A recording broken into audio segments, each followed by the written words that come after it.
강아랑의 정치톡 시간입니다. 1월 6일 정치면을 장식한 뉴스는 무엇이었는지 첫 번째 정치톡 만나보시죠. 새해 초부터 전직 대통령 사면을 놓고 정치권의 공방이 이어지고 있습니다.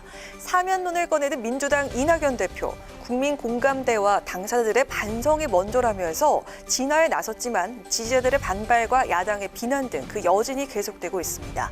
이런 가운데 두 전직 대통령 사면을 둘러싼 찬반 여론조사 결과가 나와서 눈길을 끌고 있습니다.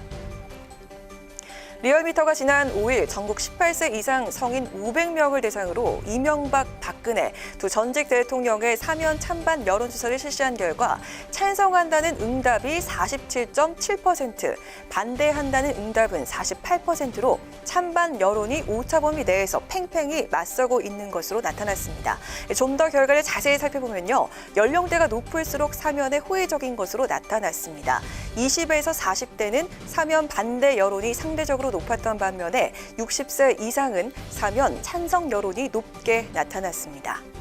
지역별로는 부산, 울산, 경남과 대구, 경북에서 찬성 여론이 절반을 넘어선 반면에 광주, 전라 지역과 인천, 경기 지역은 반대 비율이 높게 나타났습니다. 서울은 찬반 이견이 오차범위 내에서 갈렸습니다. 또 지지정당별로도 응답이 엇갈렸습니다. 국민의힘 지지층에서는 찬성이 80%를 넘긴 반면에 민주당 지지층에서는 반대 응답이 90% 가깝게 나타났습니다. 민주당 이낙연 대표 국민통합카드로 전직 대통령의 사면론을 꺼내들었습니다. 하지만 여론조사에서 드러났듯이 민심은 극명하게 엇갈리고 있습니다. 무엇보다 과오 인정과 진정한 반성이 전제돼야 한다는 지적이 나오고 있는 만큼 전직 대통령 사면, 좀 더 신중한 접근이 필요하지 않을까요? 이어서 오늘의 두 번째 정치톡입니다. 코로나19 3차 대유행이 장기화되면서 4차 재난지원금 지급이 공론화되고 있습니다. 이재명 경기지사는 전 국민을 대상으로 4차 재난지원금을 하루빨리 지급해야 한다고 촉구하고 나섰습니다. 이런 가운데 민주당은 오늘 4차 재난지원금 지급 대상과 시기를 두고 본격적인 검토에 착수했습니다. 고통이 극심한 업종과 개인에 대한 3차 재난지원 패키지에 더해 2차 전국민 재난위로금 논의를 제안합니다. 일자리를 잃고 가게를 폐업하고 생활고로 생사기로에 내몰린 국민이 많습니다. 이분들을 외면하면 안 됩니다.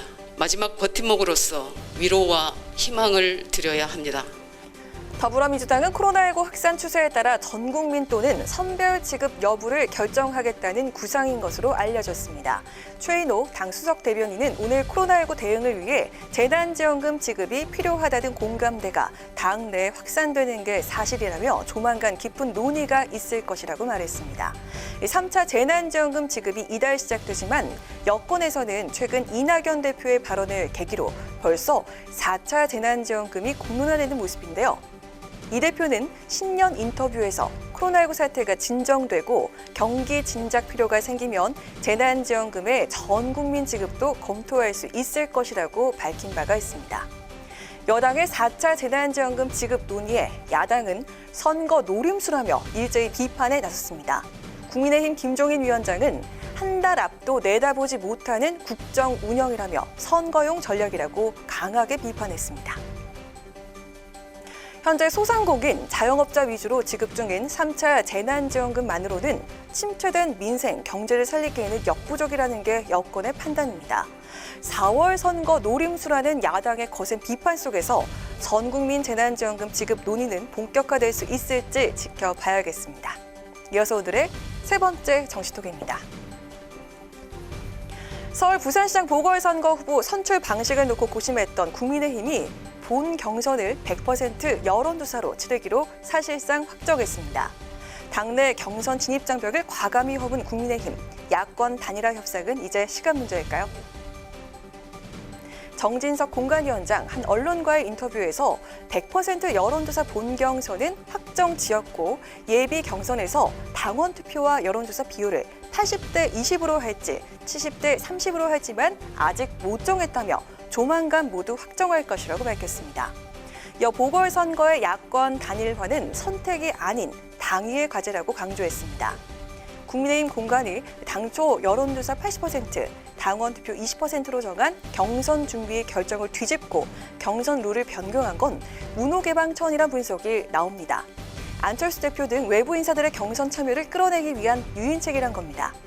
상대적으로 인지도가 높은 당 밖의 주자들이 부담 없이 당내 경선에 참여할 수 있도록 길을 터주되 국민의힘 스스로 야권 후보 단일화 플랫폼이 되길 포기하지 않았다는 메시로 볼 수 있습니다. 한 공관위원은 안 대표 등에게 우리 당 경선에 들어오란 시그널을 보낸 것으로 봐도 무리는 없다고 설명했는데요. 국민의힘은 공관위 활동과 별개로 물밑에서 야권 단일화 시도를 본격화할 전망입니다. 정 위원장은 후보 등록 전까지만 단일화를 하면 된다며 단일화를 위한 진정성 있는 노력을 할 것이라고 말했습니다. 안철수 대표의 러브콜을 보낸 국민의힘, 이제 공은 안 대표에게 넘어간 셈인데요. 재차 국민의힘 입당에 고개를 저었던 안 대표, 과연 어떤 선택을 하게 될까요? 이상 지금까지 강아랑의 정치톡이었습니다.